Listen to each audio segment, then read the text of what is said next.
Boa noite.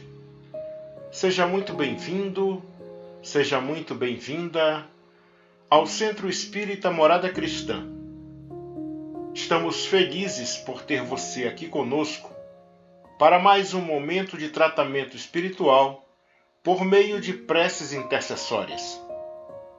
Este tratamento consiste em um momento de vibração em conjunto entre trabalhadores encarnados do Morada Cristã e a equipe espiritual da casa, para irradiar energias salutares de paz, amor e harmonia em favor de encarnados e desencarnados que necessitam de tratamento espiritual. A terapêutica de hoje não substitui o tratamento realizado na enfermaria ou nos consultórios à distância. Muito pelo contrário, ele ajuda eficazmente na evolução destes tratamentos. Assim sendo, coloque ao seu lado a sua garrafa com água para que ela seja fluidificada e receba os eflúvios sutis para atender às suas necessidades. Hoje, vamos iniciar nosso tratamento com a leitura do capítulo 2 do livro Boa Nova, de Chico Xavier, pelo espírito Humberto de Campos, cujo título é Jesus e o Precursor. Após a famosa apresentação de Jesus aos doutores do Templo de Jerusalém, Maria recebeu a visita de Isabel e de seu filho em sua casinha pobre de Nazaré. Depois das saudações habituais, do desdobramento dos assuntos familiares, as duas primas entraram a falar de ambas as crianças, cujo nascimento fora antecipado por acontecimentos singulares e cercado de estranhas circunstâncias. Enquanto o patriarca José atendia às últimas necessidades diárias de sua oficina humilde, entretinham-se as duas em curiosa palestra, trocando carinhosamente as mais ternas confidências maternais. O que me espanta, diz Isabel, com caricioso sorriso, é o temperamento de João, dadas as mais fundas meditações, apesar de sua pouca idade. Não raro, procuro-o inutilmente em casa, para encontrá-lo quase sempre entre as figueiras bravas ou caminhando ao longo das estradas ardentes, como se a pequena fronte estivesse dominada por graves pensamentos. Essas crianças, a meu ver, respondeu-lhe Maria, intensificando o brilho suave de seus olhos, trazem para a humanidade a luz divina de um novo caminho.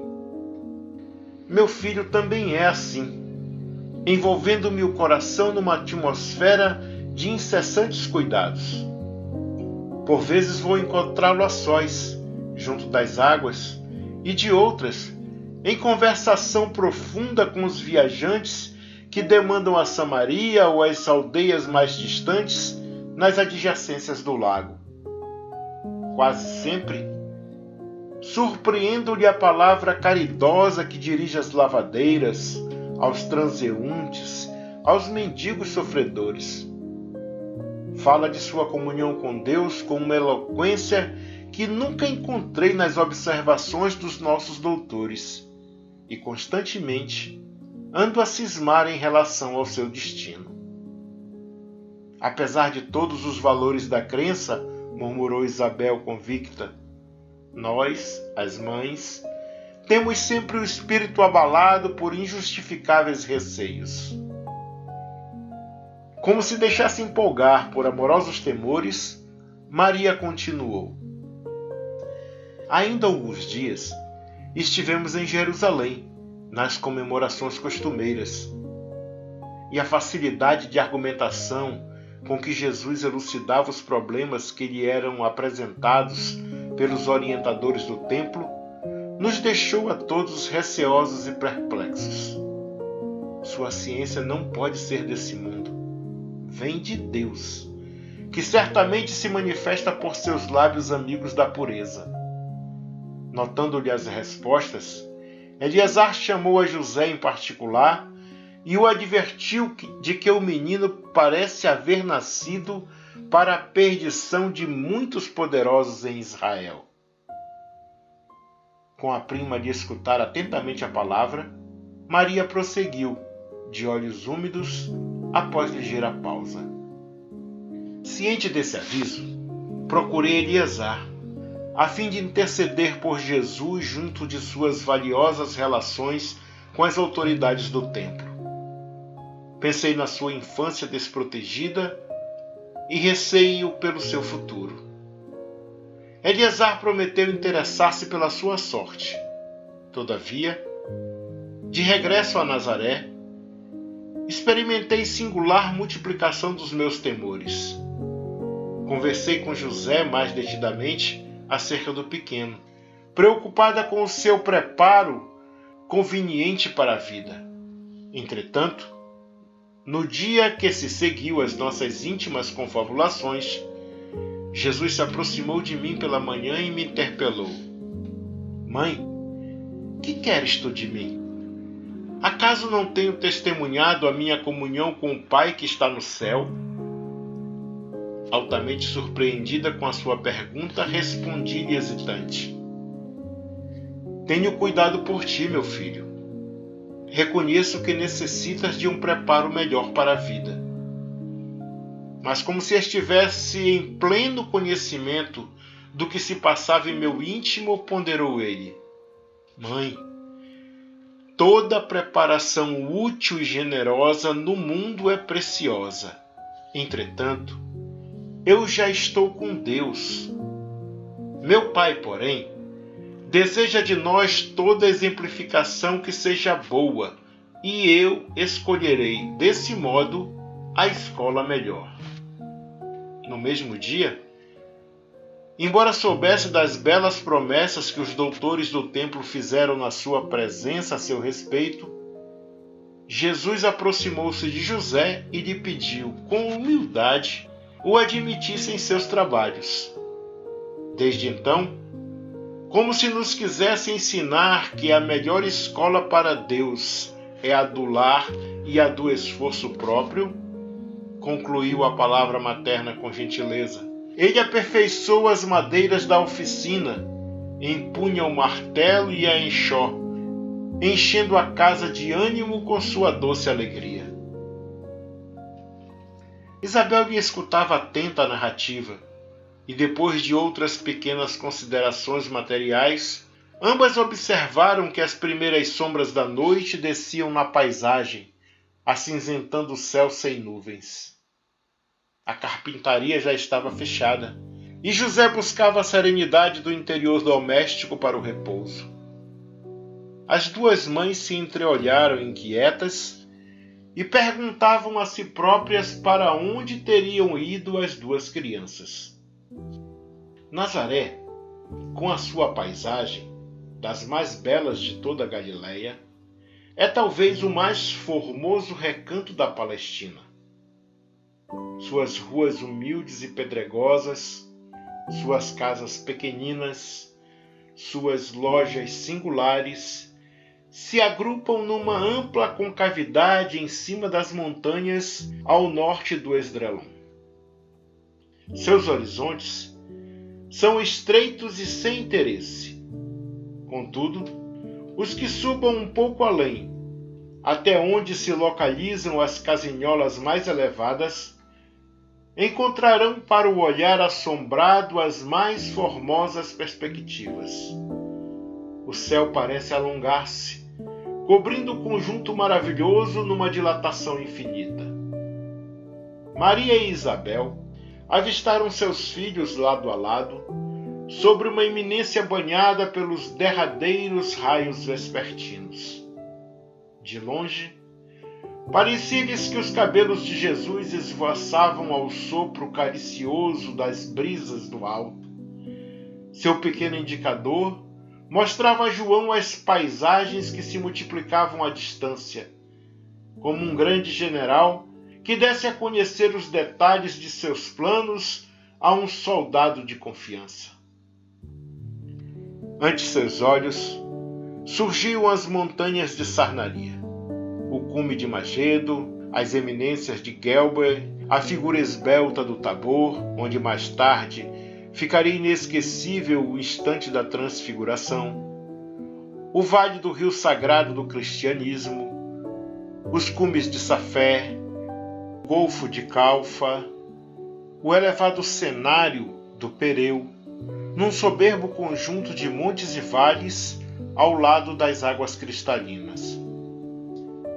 Quem poderia saber qual a conversação solitária que se travara entre ambos?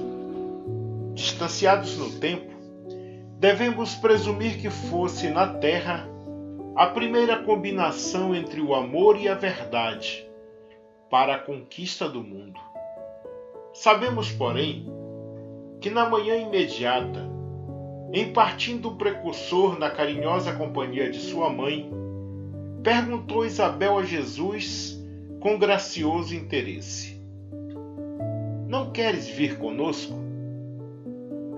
Ao que o pequeno carpinteiro de Nazaré respondeu, profeticamente, com inflexão de profunda bondade: "João partirá primeiro." Transcorridos alguns anos, vamos encontrar o João Batista na sua gloriosa tarefa de preparação do caminho à verdade, precedendo o trabalho divino do amor que o mundo conheceria em Jesus Cristo. João, de fato, partiu primeiro, a fim de executar as operações iniciais para a grandiosa conquista. Vestido de peles e alimentando-se de mel selvagem, esclarecendo com energia e deixando-se degolar em testemunho à verdade, ele precedeu a lição da misericórdia e da bondade. O mestre dos mestres quis colocar a figura franca e áspera do seu profeta no início de seus gloriosos ensinos, e por isso encontramos em João Batista um dos mais belos de todos os símbolos imortais do cristianismo. Salomé representa a futilidade do mundo. Herodes e sua mulher, o convencionalismo político e o interesse particular. João era a verdade, e a verdade, na sua tarefa de aperfeiçoamento, dilacera e magoa, deixando-se levar aos sacrifícios extremos.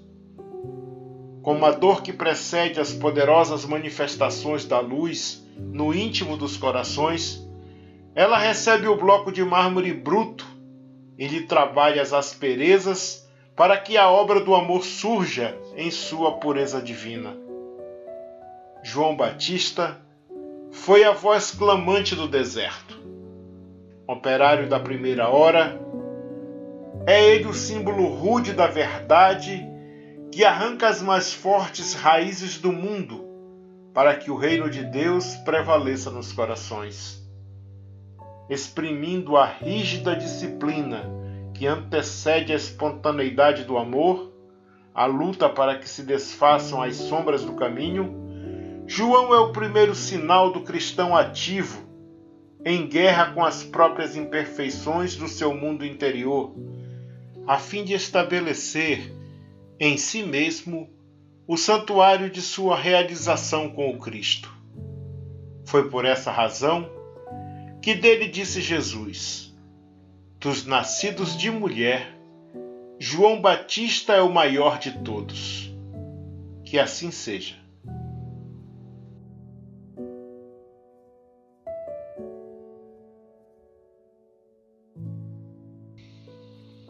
Depois dessa belíssima passagem da vida de Jesus, vamos silenciar as nossas mentes e, com a atenção voltada para o nosso Mestre querido, vamos fazer a oração 1 de José Silvério Horta, que diz: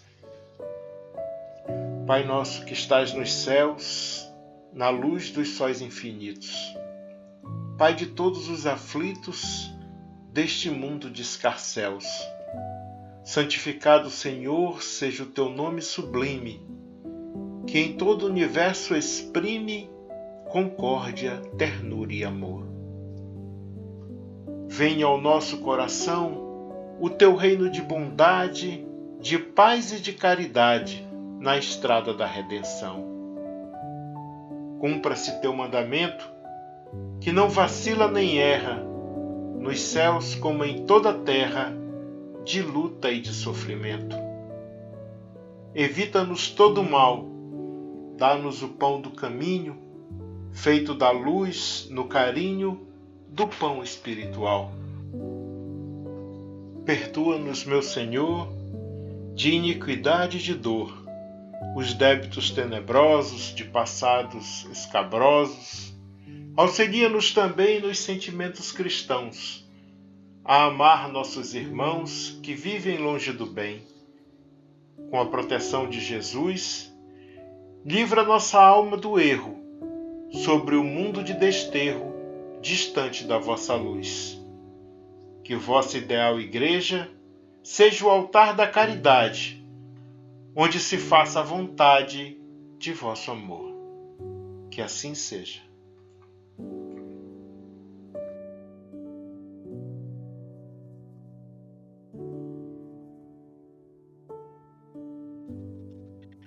Agora, meus irmãos, vamos nos recolher em prece, agradecendo a Deus por nossas vidas e pedindo os recursos necessários para nos tornarmos verdadeiros cristãos. A partir de agora, você que está nos ouvindo deverá fazer suas preces em seu favor, em favor de sua família e em favor de todos aqueles que você se comprometeu em auxiliar com suas preces e vibrações positivas. Entregue-se ao exercício da oração sincera e aos desígnios divinos, enquanto essa música suave embala suas preces.